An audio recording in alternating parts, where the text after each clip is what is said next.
Hi, I'm Jordan Worsley and welcome to the Czech Weekly. Here we talk about what has happened in or around chess. We select the news that we think is important for you to know, subjectively, with a sense of humour, and keeping in mind that you are busy and don't have all day. Let's go! Today we'll be talking about Carlsen loses but still wins. Candidate tournament postponed again. Cheating problems on the rise. Chess takes to the water. Is President Carlsen in FIDE's future? Hennessy ad campaign pays homage. An age-old question pops up again. Magnus Carlsen won yet another elite tournament, but it was at the price of an amazing streak.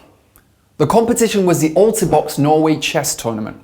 It finished on October the 16th, and unlike most of the tournaments since the pandemic began in March, this one was face-to-face. The surprise of the tournament came in round 5 when Carlsen lost to Jan-Krzysztof of Poland.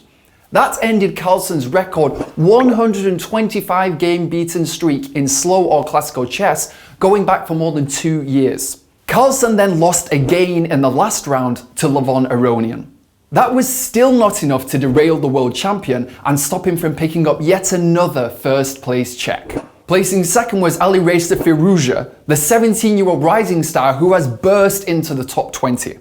As Leonard Barden, the long-time columnist for The Guardian newspaper, noted, Firouzja is starting to challenge some of Carlsen's records when he was on his way up. Though we could be getting ahead of ourselves, there may be a budding rivalry between the two, and it will certainly bear watching. What is the key to success? Practice a lot and learn from the ones who have already achieved your goal. Now you have a chance to learn from a world chess champion. Vladimir Kramnik will be hosting an online masterclass where he will explain what prophylaxis is in chess and why it is important. The masterclass will take place on the 31st of October, so sign up using the link below and get 10% off the original price. This is probably no surprise, but the candidate tournament has been postponed again. We didn't really see that coming. The on-again, off-again, on-again competition to select a challenger for the next World Championship is off again. Only about a month after the World Chess Federation said it would try to resume the competition that was suspended in March because of the pandemic, the Federation said that it would postpone the resumption of the tournament to the spring of next year. It's as we predicted when they first announced that the competition would resume. In an interview with TASS, the Russian news agency, Arkady Dvorkovich, the Federation's president, said that postponing the tournament was a tough call. Now, while we are sure that it was the right decision, we have trouble believing that it was so difficult. After all, as we said in our earlier report, it is hard to imagine resuming such a tournament with the pandemic raging even more fiercely than ever before. Ironically, we haven't heard much from the players who spent the last month getting in form for the tournament. The Pro Chess League has become one of the biggest online events in chess, but this year's competition was marred by a cheating scandal.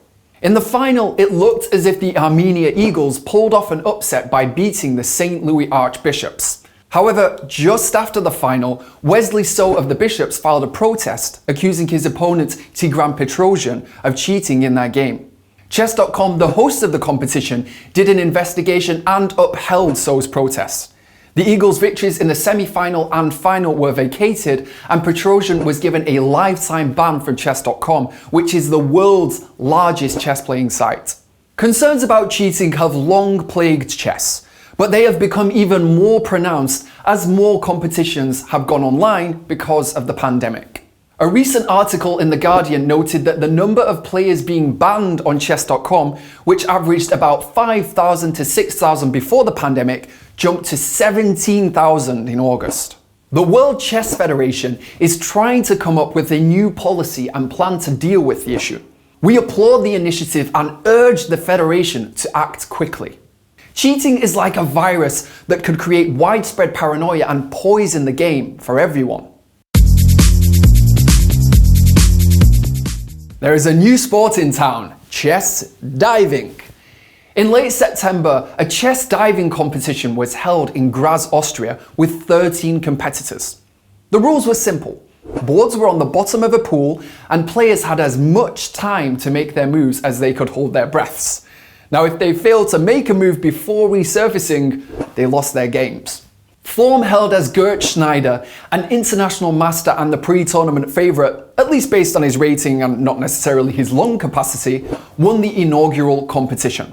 If chess diving sounds absurd, it would be well to remember that people laughed at chess boxing too when it first debuted in 2003. With established gyms and champions in Germany, Britain, India and Russia, and often sold out venues for fights, no one is laughing now. As for chess diving, the organisers said that they were pleased with the initial event and plan to have more next year. Future competitors may need to start training on holding their breaths. Is President Carlsen in FIDE's future? No, we don't mean the current world champion. Rather, it is his father, Henrik, who first got his son hooked on the game.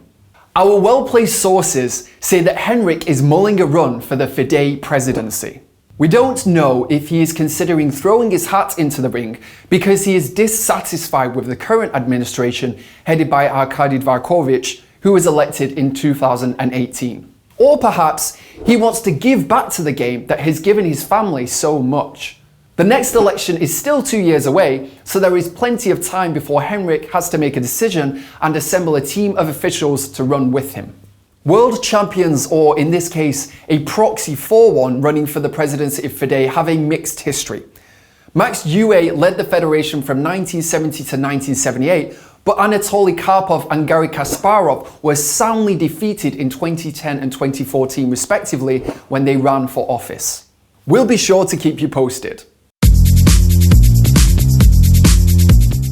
A new and very slick ad series from Hennessy Cognac features Maurice Ashley, the first African-American Grandmaster.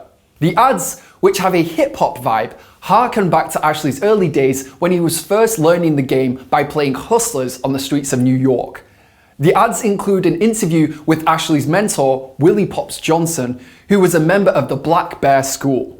The ad is part of Hennessy's What's Your Wild Rabbit campaign, which has been running for several years now.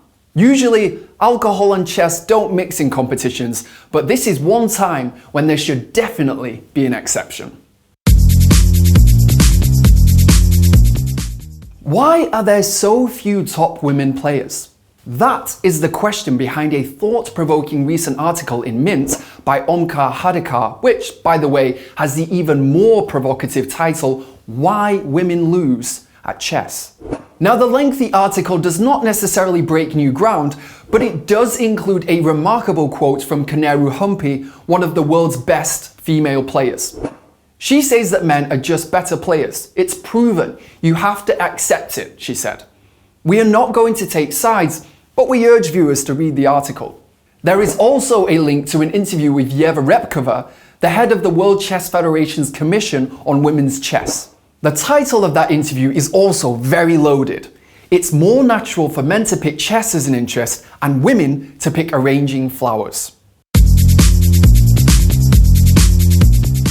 That's it for today. Thank you very much for watching, and of course please don't forget to like our video and subscribe if you want to stay in the loop with what's going on in chess.